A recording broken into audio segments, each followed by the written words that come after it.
C'était il y a un peu plus d'1 an et demi maintenant. Précisément le 15 décembre 2014. Ça faisait à peine un mois que j'avais commencé le parcours, et j'étais déjà à fond dedans. Ok, le niveau était peut-être pas toujours là. Mais je m'entraînais. Je regardais des vidéos et je retournais m'entraîner. J'ai continué comme ça pendant quelques semaines, puis j'ai commencé à stagner. Je progressais plus aussi vite que je le voulais, et du coup j'ai eu une petite baisse de motivation. Je regardais déjà des tutoriels sur YouTube, mais c'est vrai qu'il n'y en avait pas beaucoup, et ils étaient pas forcément très bien expliqués. Donc pour faire le saut de chat, je sais pas comment trop vous expliquer. Donc pour cette précision, faut être précis comme sur le dit. Faut être avec les deux pieds joints. Vous sautez, vous regroupez même pas si vous voulez, mais hop, et vous atterrissez. Finalement, après environ 6 mois de pratique, je commençais déjà à bien maîtriser certains mouvements. Et je me suis dit, pourquoi pas faire mes propres tutoriels? Et là, tout s'est accéléré. J'ai acheté une nouvelle caméra, j'ai demandé à un ami très doué dans le domaine s'il pouvait me faire une bannière pour ma chaîne. J'ai aussi dans la foulée créé mon logo de chaîne. Alors à l'époque, c'était juste une photo Google Images. Mais bon, après je l'ai rechangé pour celui qu'on connaît actuellement. Après ça, j'ai enfin commencé à écrire mes premières vidéos. Alors, j'ai pas mal hésité au début à faire ces vidéos en face caméra. Mais à l'époque, j'avais pas de micro externe à la caméra, donc elles auraient sûrement beaucoup perdu en qualité, et c'est pour ça que j'ai préféré rester en voix off. J'ai tout de suite pris goût, et je commençais déjà à bien m'organiser. Dès que j'avais une idée, je la notais, que ce soit chez moi, dans le bus, ou même parfois en cours.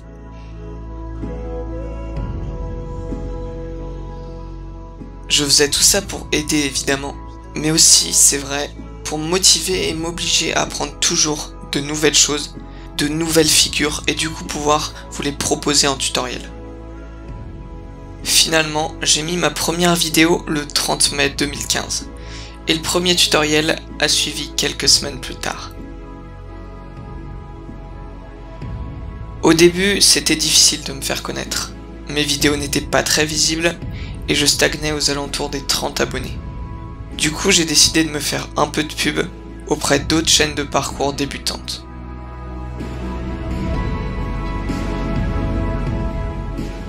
Et là, un jour, j'étais en train de regarder mes nouveaux commentaires et j'ai vu ça.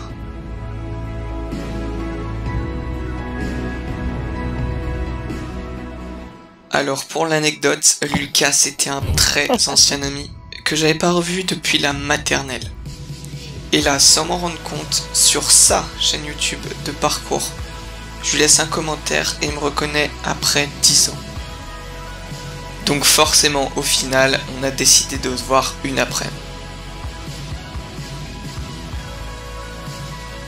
Et dans la foulée, vu que j'étais en préparation du tutoriel saut de chat, il avait décidé de m'aider un petit peu, et c'est pour ça qu'à la fin de la vidéo, je lui ai fait un peu de pub.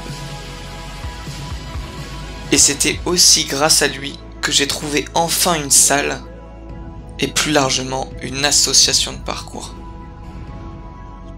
Donc ça c'était vraiment cool, parce que du coup, avec ce groupe, on se voyait déjà toutes les semaines à la salle, mais ça m'a aussi permis de faire plus de sessions à l'extérieur, et même de temps en temps d'aller à l'Urban Jump.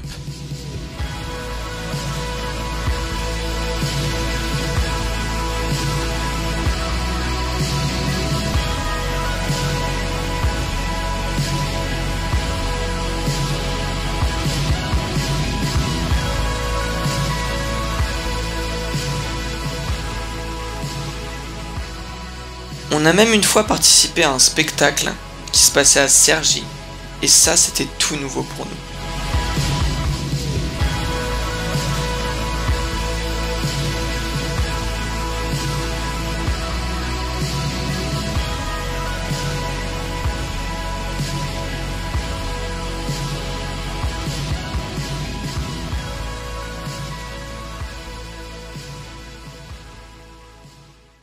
Mais bien avant ça, ma chaîne avait commencé à progresser très rapidement, Et finalement, le 1er novembre 2015, on avait atteint les 1000 abonnés. C'était venu tellement vite que le jour même, j'avais encore rien préparé. Donc même si maintenant la vidéo me pique un peu les oreilles, salut à tous, c'est Léon de Parcours. C'est vrai que j'étais assez fier d'avoir imaginé un truc, fait le tournage, fait le montage et upload la vidéo, tout ça en un seul jour. Pour marquer ce palier, j'avais décidé de créer une page Facebook. Parce que c'est vrai que j'essaye de répondre à un maximum de commentaires sur YouTube, mais c'est toujours plus personnel et pratique si vous avez une question ou un conseil à me demander. Vous avez été assez nombreux à m'envoyer justement des messages et je prenais toujours soin d'y répondre. Même si parfois j'étais un peu long et c'était pas forcément très intéressant. Ça m'a aussi permis de rencontrer certaines personnes que j'aurais probablement jamais vues autrement.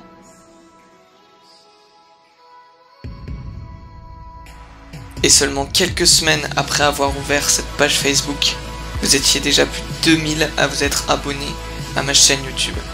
Et ça, c'était grâce à vos partages, qui étaient de plus en plus nombreux, notamment celui de Parcours Vaucluse, une chaîne qui avait fait un excellent tutoriel et qui m'a cité en fin de vidéo. Si vous aimez les tutos parcours comme ça, il y a aussi une chaîne qui est très bien, elle s'appelle Learn Parcours, je vous mets un lien en description. Et une fois arrivé aux 3000, j'avais même décidé d'indiquer à la fin de chaque vidéo mon nombre d'abonnés et de vues au moment où elle sortait.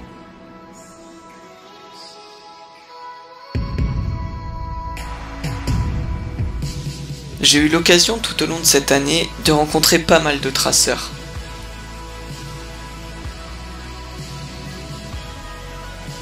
Et j'ai même parfois eu la chance de vous rencontrer vous, des abonnés. Ça s'est notamment produit lorsque je me suis inscrit à ma salle, mais aussi ça m'est déjà arrivé de me faire reconnaître dans la rue alors que je m'entraînais.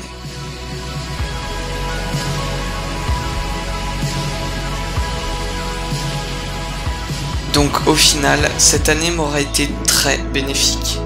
J'aurais beaucoup progressé, et ça, c'est en grande partie grâce à vous.